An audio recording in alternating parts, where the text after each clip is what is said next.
Untuk pengetahuan anda, trademark sambal nyet ni sebenarnya dah didaftarkan dan diluluskan oleh MyIPO.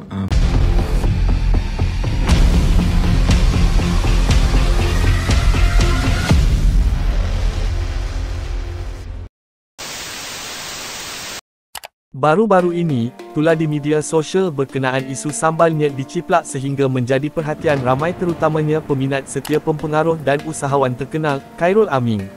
Susulan daripada itu, Khairul Aming telah memuat naik video memberi respon ke atas isu terbabit dengan memaklumkan yang produk keluaran syarikatnya sememangnya trademark sambal nyet telah didaftarkan di MyIPO dan diluluskan pada tarikh 2 November 2021.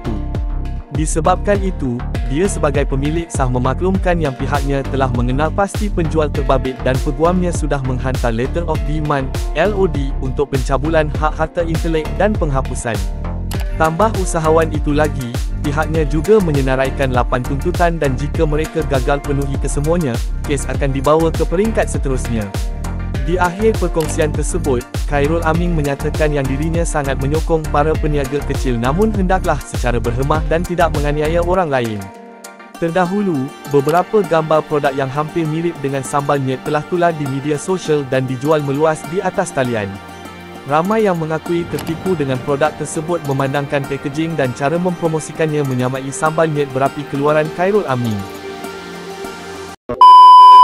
Semalam ada satu isu di mana ada satu sambal yang cuba ciplak ataupun tiru sambal nyet yang dinamakan sebagai sambal nyet Khairi. Jadi ramai customer yang tertipu, terpedaya dengan pembelian ni sebab dia orang ingat itu sambal nyet yang original tapi sebenarnya bukan. Sebenarnya kita dah aware pasal kewujudan sambal ni daripada beberapa hari yang lepas, tapi kita tengah kumpulkan bukti untuk kita ambil legal action yang sepatutnya lah.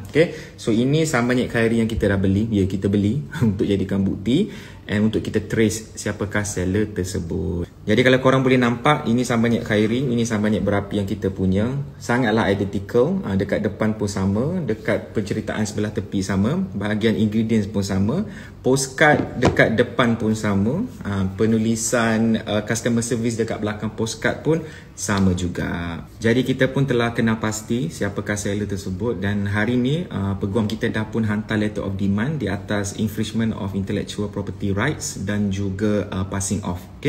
So intellectual property rights ni ada banyak jenis. Salah satunya trademark seperti nama ataupun logo ataupun slogan. Yang keduanya adalah copyrights. Copyrights ni lebih kepada karya lah, macam contoh muzik ke, filem ke, lagu dan sebagainya. Sebab tu kalau korang upload video, tiba-tiba video kena mute ataupun kena remove, itu sebab copyright. Dan yang ketiga adalah patent. Patent ni lebih ke arah design, macam contoh pattern design mic ni ataupun telefon bimbit dan macam-macam lagi. Passing off ni pula bila ada orang jual barang yang sama dengan barang orang lain yang sudah ditrademarkkan tanpa kebenaran. So basically letter of demand kita tu berdasarkan infringement of intellectual property rights dan juga passing off. Untuk pengetahuan anda, trademark sambal nyet ni sebenarnya dah didaftarkan dan diluluskan oleh MyIPO pada tarikh 2 November 2021. Jadi dalam letter of demand hari ini kita ada 8 tuntutan yang kita dah senaraikan kepada seller tersebut, dan kalau dia gagal untuk penuhi 8 tuntutan tersebut, kita akan escalate kes ni pergi ke legal proceeding yang lagi tinggi lah. Sebenarnya ni bukan kali pertama isu sambal ciplak terjadi. Dah pun 3 tahun lepas, and saya yakin dah ramai orang tahu pasal kes tu. Tapi itulah, ada juga orang yang degil, and then kita kena ingat yang setiap action kita buat tu ada dia punya legal consequences dia. Saya memang selalu support, selalu sokong peniaga lokal and especially peniaga kecil, tapi kalau nak berniaga bukan macam ni cara dia. Kalau awak ada produk sambal ke, produk makanan atau produk apa sekalipun, jual lah, tapi jual dengan identiti sendiri dan bina brand anda sendiri. Also, saya nak ambil kesempatan ni nak pesan kepada semua peniaga kat luar sana, especially peniaga kecil, kalau ada kemampuan, pergilah daftar trademark bisnes anda. Office MyIPO tu ada dekat Bangsa. Ni saya tolong inform sajalah, tolong share saja. Boleh pergi daftar dan lindungilah bisnes anda supaya tak ada orang salah guna nanti in the future. So akhir kata saya nak pesan, carilah rezeki yang halal dan carilah rezeki yang ada keberkatan. InsyaAllah you will go far.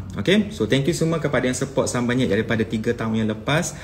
Please doakan semoga bisnes kita dipermudahkan. Thank you semua. Assalamualaikum.